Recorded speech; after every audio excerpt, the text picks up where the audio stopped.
don't think I had suicide ideation, but I would lay in bed and think that, like, I don't think I need to be here. I'm so unhappy with how I feel and how I look. Maybe I'm just not meant to be here. And so my husband had been telling me to go see a therapist for a while, and I think maybe the last time that I thought about sort of the idea of me not being here was when I said, okay, I'll look for someone. And it wasn't, the next day I went and like found someone. It was kind of like a little bit of a lull, trying to find someone that also could specialize in eating disorders, which I had never had. I don't exactly know what my therapist was when I was in high school, but it was kind of just talking about like everything that was going on in my life. So that's what I've been focused on the last 6 months. Yeah, would you say there've been any skills that you've developed over that 6 months, or anything you feel that you mark as progress for yourself? Sort of talking to her the person that I'm seeing in this ongoing basis has allowed me to find a couple of coping skills. It's not something that like it's so hard and set that I'm like, okay, I need to do, but a lot of breathing helps. And not even like, I'm not talking breath work, I'm just talking about like talking to myself, saying like, okay, I need to walk away from this, or I have to go finish this thing. That was something that I had to do a lot of when I was just on vacation a couple of weeks ago, because it was the first time I had worn a bathing suit in a long time and worn different things that I hadn't worn in the past year or so. And so I was really scared to go on that vacation, as exciting as it was, because I didn't want my stress and anxiety and panic to get in the way of my husband and I having a good time. And I was able to get through that.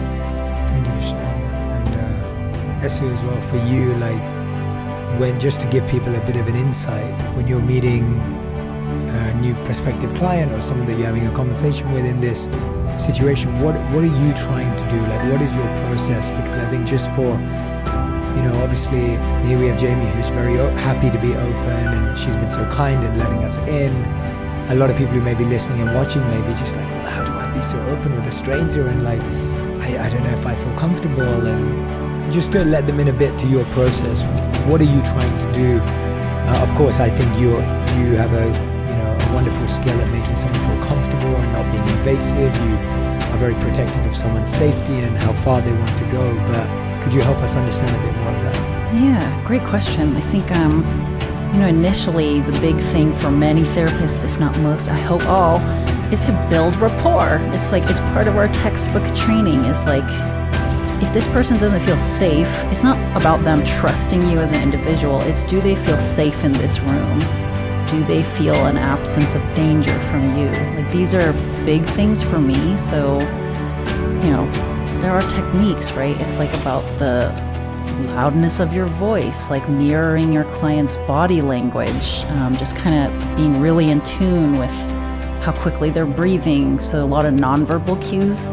So initially, it's very much about listening to understand versus listening to respond, which is what we all do in conversation, right? We're just wanting to make sure we're like keeping up or whatever it is. But for me, it's really wanting to understand, start to paint a picture of who you are, not just this person sitting in front of me, but the kid that existed, that grew up into who you are now, and the parents that raised this person, and all these dynamics. So of course we didn't have like a full session today, and normally in my assessment process, when I'm first getting to know a client, I'm trying to get as much info about family dynamics. If you weren't raised by your biological parents, then finding a bit more about like what that situation looked like. And that's because of my approach as a therapist. It is important for me to kind of start poking around childhood. And I always ask my clients, are you comfortable with this? Because some clients don't want to go there.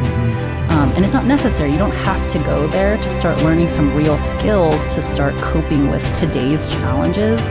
But when my clients do let me in there, I'll definitely want to go down that rabbit hole.